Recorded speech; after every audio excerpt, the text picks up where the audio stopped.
Nah, sekarang menyangkut mukjizat. Ini masih tentang ayat ini. Nanti sampean tahu logikanya. Tak beda, tidak jawab satu-satu aja. Karena iman sarannya harus tahu. Fa'lam, fa'lam itu tak tahu. Fa'lam annahu la ilaha. Ketika sekarang telur, saya memberitahu misalnya, Gen, telur ini jadi pitik, cara kowe mungkin tahu. Ayo jawab satu-satu. Mungkin kan?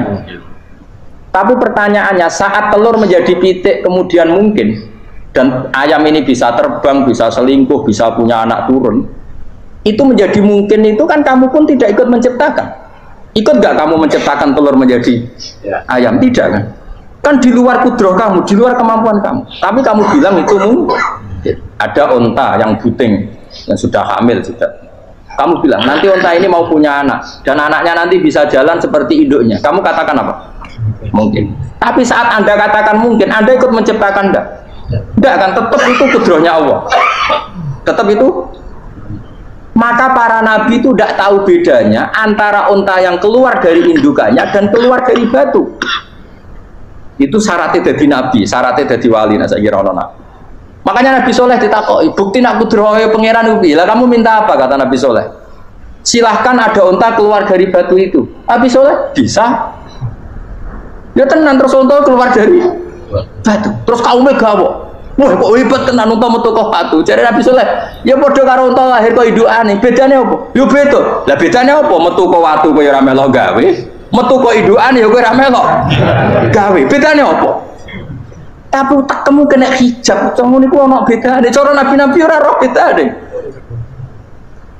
Lah kula termasuk warasatul anbiya ya ora roh bedane cara. Waras utek kula niku waras. Lha iya misale kowe cara iman seperti itu yakin dadi wali. Wes sama amatir-amatir lah wali swasta lah. Pokoknya sudah siap. Jadi manusia itu lucu, sesuatu yang dia pun tidak bisa. Iku sok bedakno. Kalau telur menjadi ayam mungkin. Sapi keluar dari indukan mungkin, biji padi menjadi padi besar mungkin, tapi nak watu kok jadi biji padi mukhal. Lo saat yang dikatakan mungkin itu apakah manusia ikut memberi? Tidak kan? Ikut menciptakan? Harusnya kan tetap bilang, yo aku menyaksikan itu karena ada kekuatan X yang menciptakan itu. Harusnya dia kalau mau konsisten kan, saya tidak bisa menciptakan telur jadi ayam, tapi ada kekuatan lain yang menciptakan. Dan saya tidak bisa. Jadi telur keluar dari ayam ya kita tidak bisa menciptakan, sapi keluar dari indukan ya kita tidak bisa menciptakan, termasuk untanya Nabi Soleh yang keluar dari batu besar kita. Makanya semua nabi itu tidak tahu bedanya. Itu bedanya nabi dengan enggak nabi. Makanya nabi itu tenang ya, masyhur. Ketika perang Khandaq, nabi itu kelaparan. Kemudian Jabir datang, ya Rasulullah, istri saya menyiapkan makanan untuk orang 6 karena kambingnya hanya kecil. Maka hanya orang 6 saja engkau boleh datang ke situ.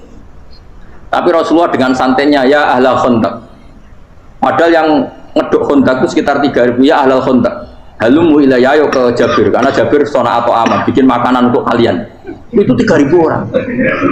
Wah Jabir dimaki-maki sama, sudah bilang untuk orang 6 nabi, ya apa-apaan orang banyak, itu mesti tidak cukup, kita mana. Nabi santai, bilang ke istri kamu, Jabir jangan buka makanan itu kecuali saya. Ya, pakai Nabi matur untuk mengira. Gusti ini cukupkan untuk orang banyak, sama Allah di ACC terus cukup. Karena bagi Nabi tahu betul. Sekarang ketika beras menjadi beras, apa dalam kudroh kamu, dalam kemampuan kamu, enggak kan? Ketika sistem tubuh kita makan kemudian jadi kenyang, apa dalam kemampuan kamu? Kue muni mangan maknane sego bolebokno mulut, terus kue darani punya kemampuan makan. Apa setelah itu kamu mengendalikan sistem saraf kita, sistem urat kita? Enggak kan? Jadi Nabi itu ora bedane, justru itu jadi Nabi. Karena dia nggak pernah terjebak, Nabi nggak pernah terjebak oleh yang pilih. Makanya cara pangeran, wa ma min dabatin fil ardi wala ta'iri yatiru bijanahaihi illa umamun amsalukum. Ketika orang kafir minta bukti kudrohe Allah iku apa? Kanjeng Nabi didono manuk. Lah manuk terbang bukti kudrohe Allah. Ya biasa mat manuk terbang, wis suwe nak manuk terbang. Bukti kudrohe ning ndi? Iku teke wis emper. Lha bukti kudrohe ya kowe ora iso gawe kan? Tapi maksudnya wong kafir bukti kudrohe pangeran gawe unta kok watu. Lah bedane apa mau khale unta kok watu ambek kok indukane? Bedane apa jajan? Wong ibuke unta ya ngrasa gawe. Apa ibuke unta bisa menciptakan anak-anak unta? Kan tidak bisa juga. Manusia juga ada. Jadi itu cukup jadi kudrohe. Tapi manusia anggar barang sering terjadi daranimu Mungkin. Maknanya mungkin, dek ini yang menentukan mungkin atau tidak. Padahal zaman mungkin pun dia tidak ikut menciptakan ini lagi. Makanya itu kenapa Allah akhirnya bikin mukjizat supaya orang itu ingat kedahsyatan kudroy Allah. Sebetulnya mukjizat itu tidak penting. Maksudnya tidak penting tadi untuk iman sebetulnya tidak perlu mukjizat. Makanya ketika Rasulullah SAW ingin nuruti mukjizat yang diminta orang kafir, Allah malah ngelingno inna fi khalqis samawati wal ardi wakhtilafil laili wan nar. Sajane ana langit bumi, ada lautan, ada apa, sudah bukti kudrohe Allah. Nah sekarang mukjizat kok ngenteni unta keluar dari apa tadi? Batu, ngenteni Nabi Soleh. Lautan merah di sebelah tongkatnya Nabi Musa terus terbelah. Itu dari mukjizat. Kalau itu maknanya mukjizat karena manusia tidak mampu, apa manusia mampu bikin lautan? Kan tidak mampu juga. Kenapa itu tidak dikatakan mukjizat? Lagi-lagi karena wis kena mataul burung. Paham jelas ya? Makanya kata Allah, saiki wong ora percaya hari kebangkitan. Alasannya masa manusia jadi tanah menjadi manusia? Lagi memangnya manusia yang sekarang hidup itu dari apa coba? Sengke nado melok pilek, pilpres, melok dukung mendukung itu memangnya dari apa coba? Dari tanah kan? Mestinya hari kebangkitan sejati ya sekarang ini orang-orang dari tanah sekarang berkeliaran ini harus go jalan mu'allam idul maknani itu ya kok lemah. Kemudian setelah jadi tanah mati orang ingkar, wah ini nggak mungkin jadi manusia lagi. Padahal zaman sekarang jadi manusia itu karena kudrohnya manusia apa karena Allah? Karena Allah. Dan manusia sekarang dari tanah apa enggak? Dari tanah. Harusnya ya berpikir seperti itu. Kalau kudrohnya Allah bisa menjadikan manusia sebanyak ini dari tanah, tentu Allah tetap mampu nanti setelah jadi tanah menjadi manusia. Itu malah kula nu wedi urip ya wedi tenan. Karena tadi dari hidup menjadi tidak tahu. Annasamun wa idza matu tidak tahu. Kita semua hanya tidur, setelah mati baru karena baru tersadar. Makanya analogi itu penting, kias itu penting. Ya saya beri contoh berkali-kali, saya menyontohkan. Sampean tak warai hujah ulama. Nanti pasti sampean taslim itu pasti nyerah. Kalau kamu disebut jeleknya oleh orang lain, kamu mangkel nggak? Mangkel kan? Itu Imam Ghazali gini, kamu tak kasih resep supaya kalau ada orang mengingatkan kejelekan kamu itu tidak mangkel. Apa itu resepnya? Misalnya gini, di baju saya ini, inna fi thawbika akroban wa hayatan. Di baju kamu itu ada kalajengking yang berbisa. Atau ada ular yang berbisa, ada orang mengingatkan itu, kamu terima kasih apa enggak? Terima kasih, karena ada sesuatu yang bahaya di diri kamu, diingatkan, dan karena diingatkan itu Anda terus bisa menghilangkan sesuatu yang bahaya tadi. Sekarang kamu punya sifat hasud, sifat dengki, sifat riya, sifat-sifat yang buruk, itu sesuatu yang mencelakakan kamu di akhirat. Kemudian ada orang mengingatkan itu, harusnya kan kamu matur nuwun, karena sifat yang buruk kamu diingatkan, kemudian kamu berusaha Wong diingatkan ada kalajengking yang hanya madorot di badan kamu saja kamu terima kasih. Ini diingatkan ada hasud dengki yang madorotnya dunia akhir, kamu tidak terima kasih. Jadi itu ulama dulu. Jadi kalau bikin hujah itu gampang sekali. Jika ulama dulu kalau berdebat kemudian diingatkan temannya, kalau dia salah misalnya, itu ya tenang saja. Karena mereka cukup punya akal, punya analogi untuk nganggap itu biasa, kayak diingatkan ada kalajengking di tubuh kamu matur nuwun nggak sama ingatkan? Tadi saya ngaji sore, ngaji di sini cerita Kila itu Imam Ahmad begitu mudah mereka iman sama Allah dan Rasul. Maka la yu'minu billahi wal yaumil akhir falyukrim apa jaruh. Kalau kamu iman sama Allah dan Rasul maka muliakan tetangga. Itu ada seorang ulama dipanggil tetangganya, ayo ke rumah saya. Setelah sampai, dah pulang saya tidak jadi butuh. Sampai di rumahnya dipanggil lagi, ke situ lagi, dah pulang lagi sampai 3 kali. Itu si ulamanya senyum-senyum santai. Ketika pemuda tadi insaf dan minta maaf, kenapa Pak Ulama kamu kok tenang saja? Jawabannya enggak. Kata Rasulullah, saya disuruh hormat tetangga. Saya senang sekali bisa melakukan perintah Rasulullah. Jadi saya nurut kamu itu tidak ada urusannya dengan kamu, karena perintahnya Rasulullah. Nangis pemuda tadi. Kalau kita kan enggak, gengsi dong, giambar. Ini kan kita gayanya muni sunnah Rasul itu teke jihadun. Nah kalau kamu sudah gitu, tak daftar udah di wali, buat KPU-nya oleh nyetujui, buat kapan roh nanti. Saya ulang lagi, jadi kamu harus terbiasa dengan kias yang diajarkan Quran ya. Jadi ketika bibijian jadi pohon besar, itu pun Kamu katakan mungkin. Padahal ketika kamu katakan mungkin, kamu pun tidak ikut menumbuhkan bebijian jadi pohon asam yang besar. Itu menunjukkan kudrohnya Allah. Artinya sebetulnya kamu hidup semuanya itu hanya menyaksikan kudrohnya Allah tanpa kamu memberi kontribusi. Kenapa kamu yang menentukan mohal dan tidak mau? Harusnya mau taslim, menyerahkan diri, nak kabeh mau nyekseni kekuasaane Allah. Itu sing dimaksud Quran apa ya tanazzalul amru bainahunna lita'lamu annallaha ala kulli syai'in qadir wa annallaha qad ahata bi kulli syai'in ilma. Alam raya dibikin variasi kayak gini, mau tujuannya Allah supaya kalian menyaksikan kemampuannya. Boleh jelas ya. Makanya ketika pangeran, ketika bumi yang sudah mati tak hidupkan dengan hujan, begitulah kadzalikan nusyur. Ya kira-kira seperti itu proses sesuatu yang mati menjadi hidup lagi. Coba biji, misalnya biji apa? Biji kurma atau biji kacang atau biji apa? Kamu simpan di rumah bertahun-tahun, berpuluh-puluh tahun. Tentu ini berstatus biji yang mati.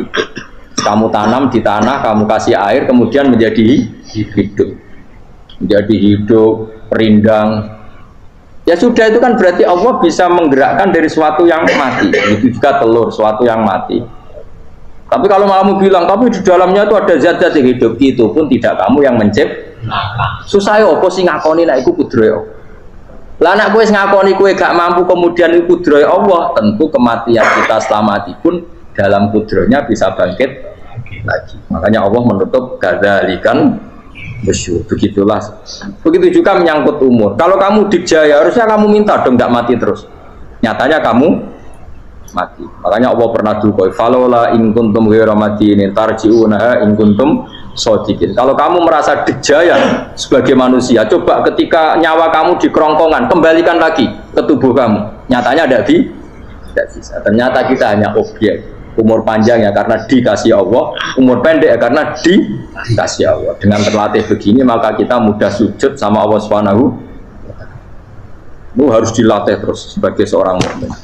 Jika kita hidup di negara apa saja, kondisi saja itu rileks. Karena semuanya itu karena kekuasaannya. Meskipun kita tentu bernegara yang baik, dan kita ikut pilpres, ikut pileg, ya normal lah. Bertetangga yang baik, apa saja yang baik. Tapi semuanya itu kita menjaga konstitusinya Allah. Sampai betonggo, sana masjid ini enak. Bujuk tiga imangan, tidak kecewa bekue, nara kecewa, nggak belum sujud bareng. Anak kita rawat supaya mereka jadi generasi penerus sujud, penerus ruku. Terus begitu jadi orientasi. Itu kalau sudah seperti itu namanya al-ulama warasatul anbiya. Emangnya Nabi mewarisi kita apa coba? Cara kita sujud, cara kita rukuh.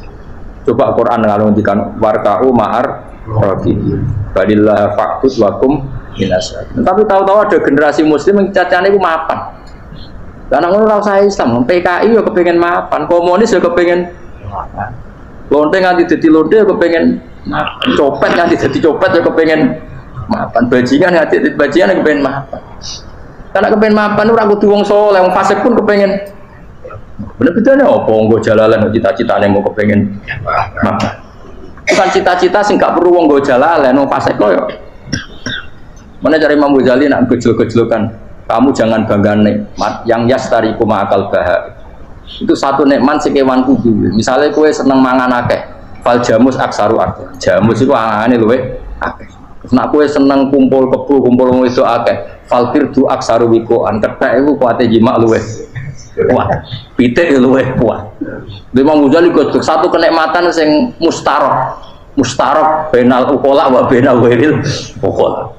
Tapi nak nikmati sujud ora iso ketek sujud suwi-suwi ora. Spesial napa? Spesial. Kalau suwun makanya Imam Sayyidina Umar tadi sampai seperti itu. Ketika dia ditusuk sama seseorang, dia tanya pertama, yang nusuk saya siapa? Orang Majusi ya Amirul Mukminin.